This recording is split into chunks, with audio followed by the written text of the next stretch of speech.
Hello, everyone. I am Virginia Prodan, the host of Courageous Leadership with Virginia Prodan, which airs every single Wednesday and Saturday at 10 o'clock Central Time. You can hear our podcast on Spotify, Podbean, Apple Podcast, Edify Podcast Network, and of course, you can watch it on YouTube channel. For all of you who don't know me, I am an author and speaker and international human rights attorney. You can read my book, Saving My Assassin. You can find it at our website, virginiaprodanbooks.com. And we love to train you to be strong and courageous leaders. We also love to invite strong and courageous leaders that will teach us and train us in their specific area, how they got to be leaders, how they got to accomplish what they accomplished. And today we have a very, very special leader. He is Steve Green, the president of Hobby Lobby. He is a speaker. He's an author. He's a man of God who built not only a wonderful family, but he is building a wonderful legacy. Steve, thank you so very much for returning to our podcast.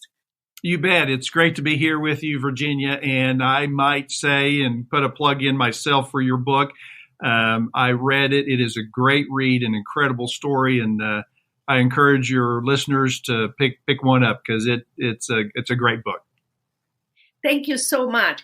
For those that might know just a little bit about you or about your family, for me, it was an honor and a privilege to be at Hobby Lobby in Oklahoma, to meet your parents, to meet your family, your wife and your children, to speak to so many areas. And also, I had the privilege to receive a private tour of your company. So that was amazing. Would you tell us how you started? The business started by my dad in 1970. He started manufacturing mini frames. And then in 1972, he opened up a 600 square foot space and called it Hobby Lobby. Put the manufacturing of the frames in the back half of the facility. And it was in 75, 3 years after that he quit his day job, which was working for another retailer called TG&Y, and started full-time to expand Hobby Lobby. I graduated high school, and I knew what I wanted to do, and so I started working in the business. We had, I believe, 8 stores at that time, and been working in the business in different functions ever since then. And later this year, we'll be opening our 1,000th store. So we've had a lot of success and growth. God is blessed.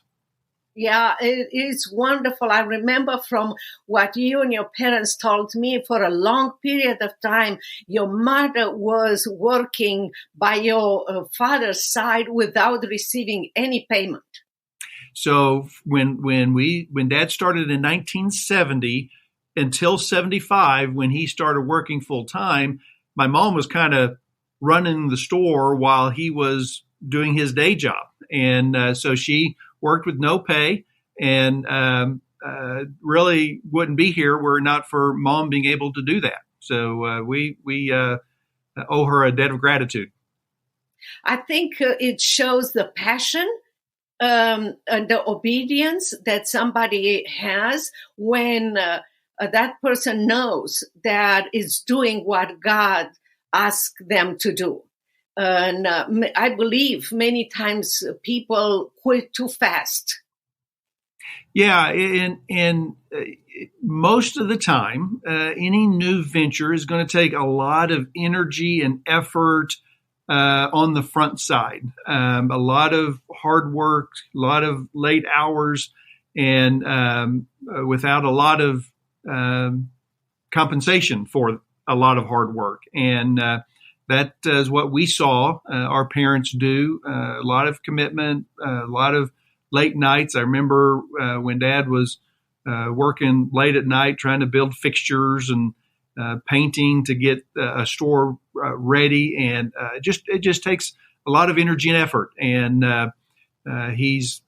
they both have given a lot to make this company what it is. How hard or easy was for you to step and do the work with your dad and following your dad, big steps?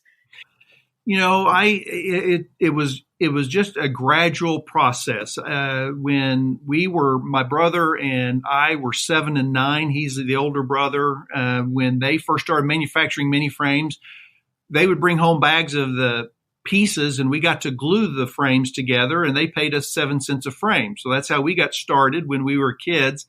As we got into high school, we started working at the store during the summer and on weekends, and that was the way we earned money, and why I knew when I graduated that that's what I wanted to do full time, and why I decided not to go to college, because I knew that the opportunity was there for me to work in the business. So started in the business, and I was just traveling to stores, being a communication between the corporate office and the stores, and then I would have some buying responsibilities. So I got involved in buying, was involved in operations. I oversaw several departments, the IT department, accounting, different functions. So I really got exposed to most aspects of the business. But it was just one step at a time over the years. And as I said, my title has changed over the years. I graduated high school, started working for my dad. My title has changed over the years. I still just work for Dad, because Dad still comes in, very active in the business, but it's been an opportunity for me to just grow into the roles that I've had. And it's just been a great opportunity and a pleasure to be able to work with family.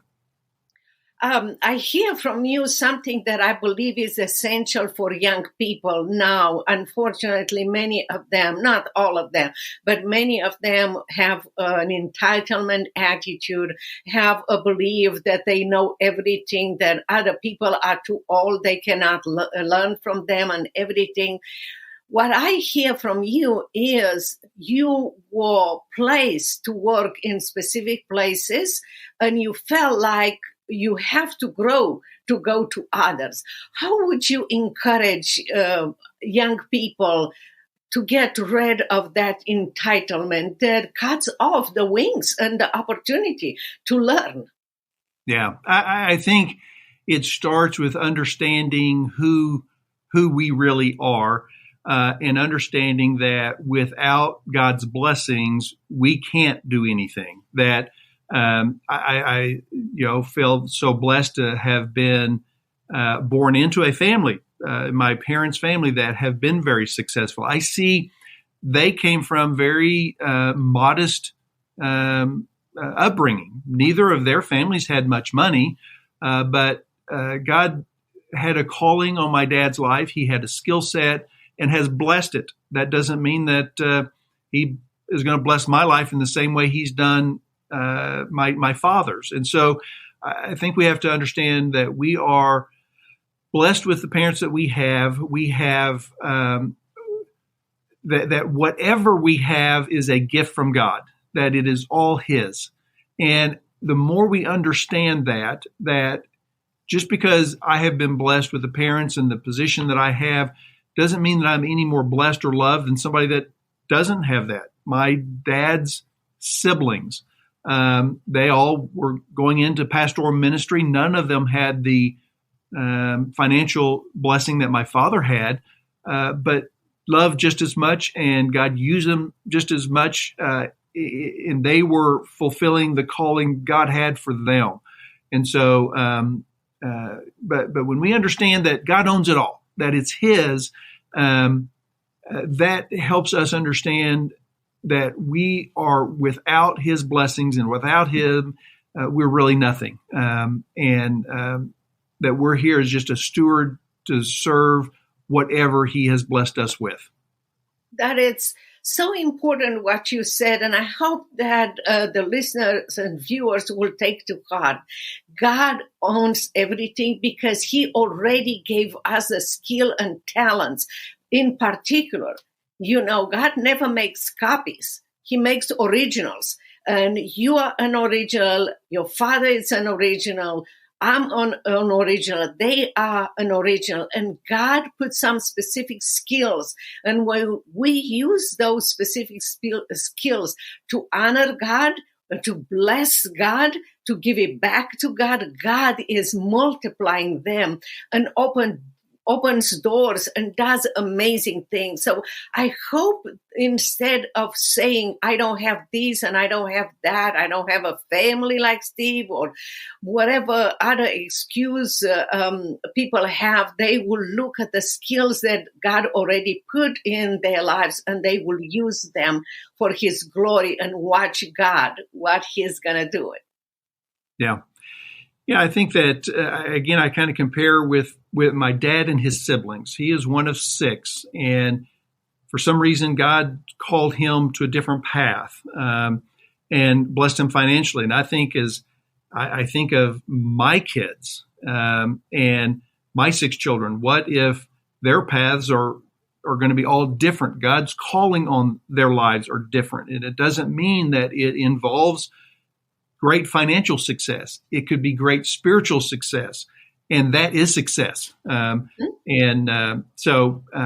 the challenge is to just know what God has called you to do and be content in fulfilling God's role for your life, because we are His. He has paid the price for our lives, and we owe everything to Him. And if we're pleased just being obedient to the calling God's called us to be in, then we will have contentment. That is so amazing, because when you know that God sent you on that path with the skills and talents, when storm comes, you will remain faithful and you will walk in the storm with God. And you will see the light, you will see the miracles, and not only you, that others will see the miracles in your life, in your business. Can you share with us 1 or 2 of those obstacles that you encountered in your business, and because you knew that God sent you to this role, you accomplished amazing things in God's power? Well, there's two particular family meetings that come to mind when you look at challenges and struggles. One was early on, before we had very many kids. Me, my brother, my sister doesn't have any right now. But as early on in 1985, my dad had a family meeting where he told the family he didn't see how we would be able to survive. 1980, it was in the spring of '86, because of a loss in the business in '85. He felt like that there was no way we would make it. 1986 wound up being the second most profitable year we've ever had, but it was a very tough year because it was most of the profits were made at the end of the year. And it was one where it was a lesson that Dad would say God was really teaching him a lesson that this business is not ours. This is His business, because were He not to have intervened and to have made 1986 the profitable year it was, we would not have survived. And so it was very real. It was a challenging time, not knowing if we would survive, and the lesson learned that it was God's. And it really informed a later meeting in 2012 when we were facing the situation where the government was telling our business that we had to provide in our health plan for all of our employees abortive products. And that violated our own deeply held beliefs. We felt like that was taking life. And so wound up having to sue the government that we loved. And we didn't know in this case, if we did not win, it could have cost our business as well. The best calculation we had at the time was the fine was going to be $1.2 million a day for not providing. We had 99% of what was required, but these 4 abortive products we did not want to provide, and we wouldn't be able to sustain a fine of $1.2 million. But if in fact this is not our business and it is God's business and God owns it, then we have to do it God's way and trust God for whatever he, chooses to do with the business. And at that time, we really didn't know what the results would be. In our family discussion at this particular situation, there was a discussion of 3 different possible outcomes if we were to draw the line in the sand and not provide. Daniel gives us 2 of those. He was told when he was taken into captivity, you have to eat the king's meat. It violated Jewish law. He said no, appealed to the jailer, and a compromise was made, and he didn't have to, so the problem can be averted. There was a later time in his life when he was told he can't pray to his God, and he did exactly that. He prayed to his God and wound up having to face the lion's den, and God showed up and delivered. So we knew that those were 2 options. The problem can be averted. God can show up and deliver miraculously. But we also know that sometimes God uses a different tool in the toolbox. Sometimes God does allow suffering. My brother made the movie called Into the Spear that tells about 5 missionaries in Ecuador that were speared to death by those that they were trying to bring the gospel to. And you can say, they were out there giving of their lives, and yet God allowed their deaths to happen. What we see as the rest of the story is that there were a wife and a sister of 2 of those that were killed that went in and lived with those people one of them for 40 years before she passed away. And many of them came to Christ. But as a result of this contact, all that to say, there are times when suffering does happen. And sometimes it's God allowed, but God uses those times for his own good. We are beneficiaries of Christ's own suffering when he paid the price that we might have life. So whether the problem was going to be averted, delivered, or suffered, when we made the decision that we have to do it God's way, we didn't know what the outcome was going to be. But we just felt a peace and a confidence that if this is God's business, we've got to do it God's way. And we were convinced God would not want us to be taking life. So we had to file suit against, as I said, the government we love. And as many know, our case went to the Supreme Court, and we won the case at the Supreme Court, and are just really grateful for the founders and for the foundational principles that they built this nation on. Biblical foundation that really served our purpose well in this particular case. And hopefully even those that didn't agree with our position would understand that it is a win for all Americans because religious freedom was upheld, and we were grateful for that. I really hope that, because I can't say anything more than what you said, because it's so powerful. But the last thing that you said, I hope sticks with our audience. When we stand up for Christ, not only that those 3 possibilities will be presented in our lives or in the lives of others, but the result will touch us and many other lives. It's not only for us, it's for the glory of God and for many people, not only in the United States, who knows, for people all over the world. So with the persecution coming to America, how do you prepare your business? And there's prudent things that you can do. And when this law was passed, there were agencies that are out defending religious freedom that saw the problem that was coming. And they wanted to defend us because they knew that we were a good candidate. And part of that is because of the stand that we had already taken. For example, our closing on Sundays, it sends a message that our faith is real to us. There are legitimate policies that could be put in place that helps protect a business when there may be laws that come down the path that would cause them to have to violate their religious beliefs. And so being prudent and understanding and having and living according to your belief and incorporating that in the business is prudent. And Alliance Defending Freedom is one that we have used to advise us and help us to make sure that we have good policies in place that will protect us in case something like that comes down the pike again. That is so true. Alliance Defender Freedom, it's a wonderful organization, and I'm honored to be one of the attorney with Alliance Defender Freedom.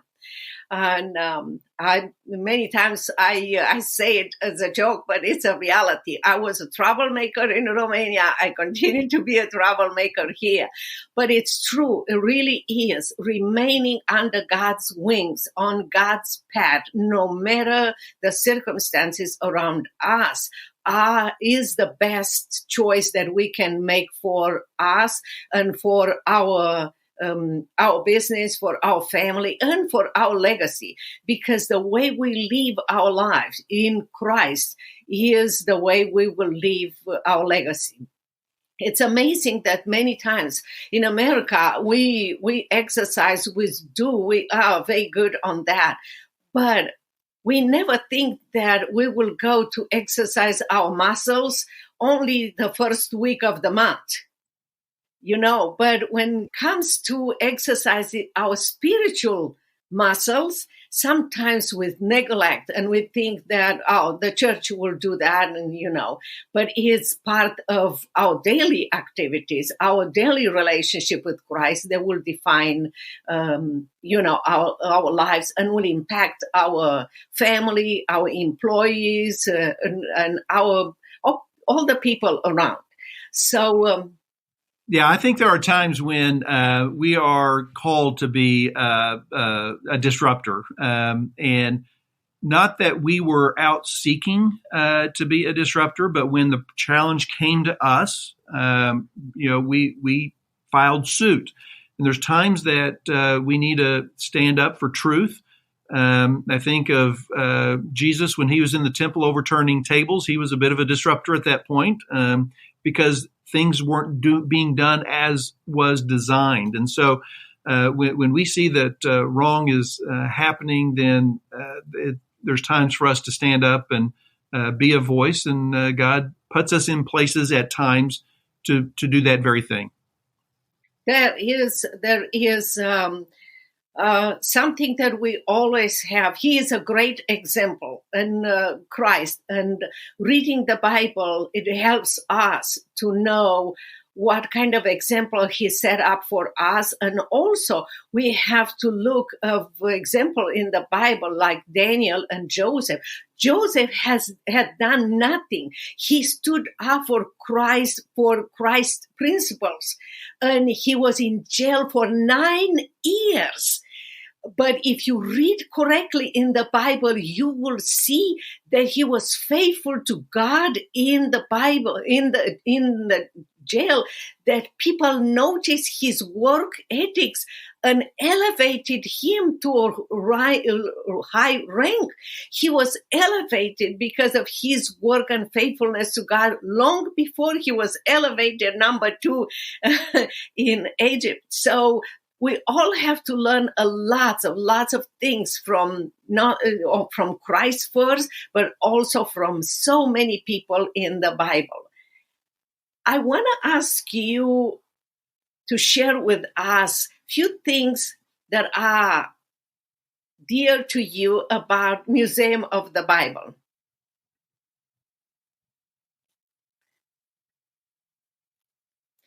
You heard me?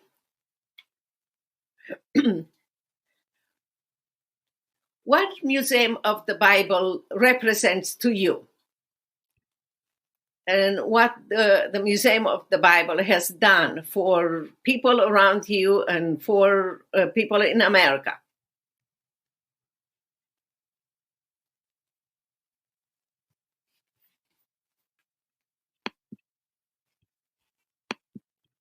Can you hear me?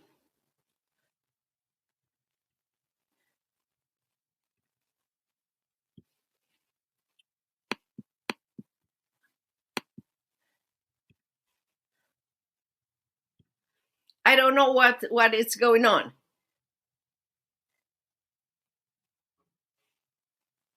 Can you hear me?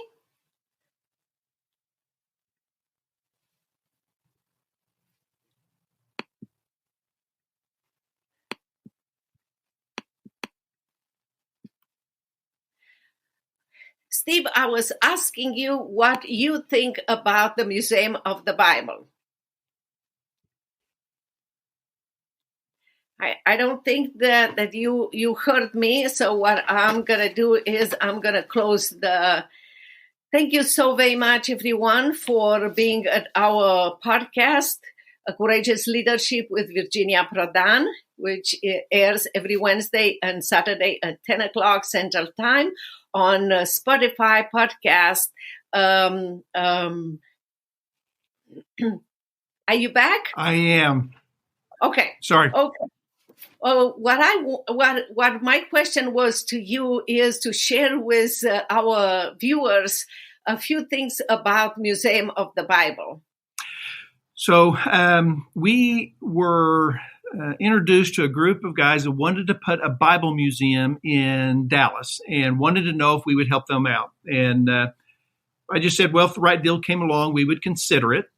Nothing developed. And then we started acquiring some artifacts that for their museum project, because we love the idea.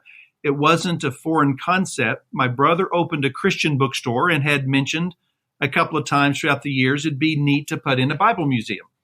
So we started developing, growing a collection. And as the collection grew, the family felt a sense of responsibility that maybe we needed to be sure the dream became a reality. We had a growing collection, and we had the resources to get a museum started. And the guys that wanted the Bible Museum in Dallas had neither. So it kind of became our project. I was fortunate to be the point person for the family on the project. And so me and my wife launched the effort several years ago, and it was an exciting journey. We also thought, well, what if God doesn't want it in Dallas? So I looked at the top 10 cities, and the other two cities that stood out to me were New York City and Washington, D.C. So we were looking in all three cities when a survey that we were doing said that D.C. is where it would be best attended of those three. So we focused on D.C. When the facility that we are in today became available. We acquired it in 2015. Started renovation in 2015. I think we acquired it in 2012, started renovation in 2015, and we opened the museum in November of 2017. And it's been an exciting journey. We were connecting with biblical scholars from around the world. We looked at leading design firms to help us build it. It is quite an exciting project that we were a part of, and the museum is in D.C. We had the competition was the Smithsonian's, which is, the largest museums in the country visitor-wise. And so the bar was set high, and that's why we engaged leading firms to help us build out a museum that would be at the level and at the standard of what's in D.C. And we invite visitors to come out and see what kind of a job we did in telling the Bible story. We have an incredible book with an incredible story to tell. And so we had to tell it in an engaging way, and I think that our design firms did a great job of being able to do that. That is so true. I can testify to that. I have been to the Museum of the Bible. I spoke there several times. I'm told, and sometimes I forget, I'm sorry, but I'm told many times that on the third floor, there is anytime the museum is open, there is a place where you have testimony of people including who suffer from persecution, and my testimony is there, and I'm very honored to have that. But from the time that you open to now, I watch it being so much extended and so much improved. And you have now areas you cannot visit the museum in one day. Right. There is no way. No way. Now you have a place where kids can explore. kids can go and do different things. Am I right, Steve, that now you have people can go and sleep overnight and have their places where they can watch it? You can tell more about that. Yeah, there are different programs that we have developed and are developing, and one of those has been where it's kind of an overnight kids camp that will be an opportunity to really have fun in the museum while it's closed. And there's a children's area that is fun for kids. There's a Disney-esque ride in the museum where we fly people through D.C. You're on a platform that leans forward and it moves as you're watching a screen, flying to places in D.C., 13 different places where scripture's engraved on monuments. Again, a great fun place for kids. The visitor favorite from our surveys has been our Hebrew walkthrough. It is the effort is to try to tell the Hebrew portion of the Bible, the Old Testament, in about a 30-minute walkthrough. You'll sit and get an introduction. You kind of walk through and sit and watch another video and go through 3 or 4 different spots where you're sitting, but you're walking through the rest of it. And it really is just trying to tell the story of the Bible. Because there's 3 primary ways that we're looking at the Bible. And on that floor, it's just, what is the story of the Bible? Where do you start with the person that doesn't know any of the Bible story? And the narrative floor is to try to tell, what is that story? The other 2 main ways we look at it, and the other 2 main floors are the history floor and the impact floor. And those 2 floors are really focused on, is the Bible true and is it good? Those are 2 ways that the Bible is primarily attacked. And so the history floor, the question is the book true? And what we do is just show the biblical evidence from the archaeological evidence, some of the oldest information that we have, going into the manuscript evidence that kind of starts with the Dead Sea Scrolls, and then shows the history of the effort to try to finalize the translation of the Bible into every language of the world. So that's kind of the history of the Bible, the evidences for the Bible. We don't say the Bible is true. We just present the evidence and let the visitor decide. The impact floor is looking at how has this book impacted our world. It's impacted every area of life.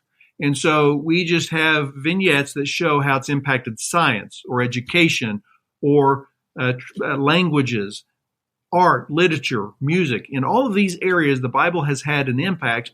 And when followed as designed, it has been good for mankind in every area of life. Yes, there are those that have used the Bible for their own selfish ill intent. We had a temporary exhibit where we had a Bible on loan that was a Bible printed for slaves. And it had Exodus taken out of it because they didn't want slaves seeing how God valued coming out of slavery. So, yes, man has used it and twisted it for their own selfish purposes. But when we've followed it as God intended, it has been good for mankind in every area of life. And that's what we want to show on the impact floor. So those are the main 3 ways. We have temporary exhibits where we can go and do a deeper dive into any area because we literally scratch the surface of the Bible story because there's no building that can contain the book story. And as you said, if you spend a day in there, you'll scratch the surface of a museum that scratches the surface of the Bible story. We have an incredible story to tell. I say that we have an unfair advantage on any other museum. We have the best material of any museum. We have a book that has changed the world, and we want to shout that story from the rooftop. That is so true. Not only that the book, it's the Bible who changed the life of many people, but because of the Bible, because of your passion and the excellent work that you all have done at the Museum of the Bible, you have now people from Rome, people from Israel who will allow you to bring to America, to your Museum of the Bible, elements for a period of time that were never left Rome or Israel. That's right. We have the Israel Antiquity Authority, which is the entity that would own anything that is dug up archaeologically is owned by the Israel Antiquity Authority. They have their own space in the museum as well as the Vatican. So they obviously have deep libraries and artifacts that share the Bible story or evidences for the Bible story. So we felt like early on it'd be important to invite them to be a part of the museum to tell the book story. This is not about a faith tradition or a denomination or a church. It's about a book. And there are multiple faith traditions, the Jewish, the Catholic, Protestant, the Eastern Orthodox. These faith traditions all have one thing in common, and that is a book. And so what we want to do is celebrate that book, and felt like that'd be important to invite the Israel Antiquity Authority and the Vatican to be a part of telling that story. And so we're excited that they have some long-term exhibits within the museum. I hope that our audience and our viewers understand that everything goes back like a ball around, like a blessings. Look at the way God used you when you use the skills and talents that He gave you, not only for the business, but also for the ministry. He blessed and you are a blessing to others. The Bible comes alive. So I hope those people that are asking themselves, I don't know how to start and everything, have the answers. What would you say as a final point to them, to encourage them to use what they have, to start or to continue and watch God? Yeah, I think of on our impact floor, there's Life magazine in the year 2000 came out with a publication, the 100 most important events of a millennium. So for the last 1,000 years, what were the most important events? And for reasons I think the impactful is a better term. And in the top 10 were things like germ theory was discovered, Hitler comes to power, Columbus discovering America. But number one on their list was Gutenberg prints the Bible. It wasn't the Gutenberg press, it was Gutenberg prints the Bible. And the point that they're making for that 1,000 years, if that was the most impactful event, that has changed our world. It has had an impact on people's lives all over the world. And so whether you know it or not, this book has had an impact on a person's life. And what my encouragement is to get to know that book better. Because if it is what it claims to be, which I believe it is God's guidebook for life. It teaches us how we should live, what His design and His purpose was. And as we follow the purpose as God has designed for our lives, it is what gives us the greatest fulfillment in life. And so for those people that might be feeling like they're lost or don't know, and there's times when we may not know exactly what God's up to in our lives. But if somebody doesn't even know the God of the Bible, obviously getting to know this book better that introduces us to our Creator God is a venture that everybody ought to pursue in their life. And so, and if you do know God, know Him even better. And the way to know Him better is in His Word. So that's what our purpose is at the Museum of the Bible, and it's somewhat a life purpose, is to invite all people to engage with the Bible. Whether you like it or not, get to know it, and then make your own decisions, because it can be a powerful impact on a person's life. That is so true. It emphasized two things in what you said. There are two things in life that every person should know: who they are, and we know we are sinners in need of a Savior, and who God is, our Savior, our Redeemer, our hiding place in case of trouble, and our best friend who can show you the way. He said He will put His hands on our back and said, this is the way, walk in it.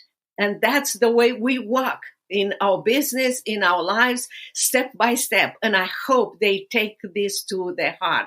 Steve, thank you so very much for coming back to our podcast, for sharing those gold treasures for others that might follow Christ and might do what God has for them to do it. We value you, your walk with God, your family, your business, your ministry, because it's an encouragement to all of us. Thank you, Virginia. It's been my pleasure, and enjoyed our time.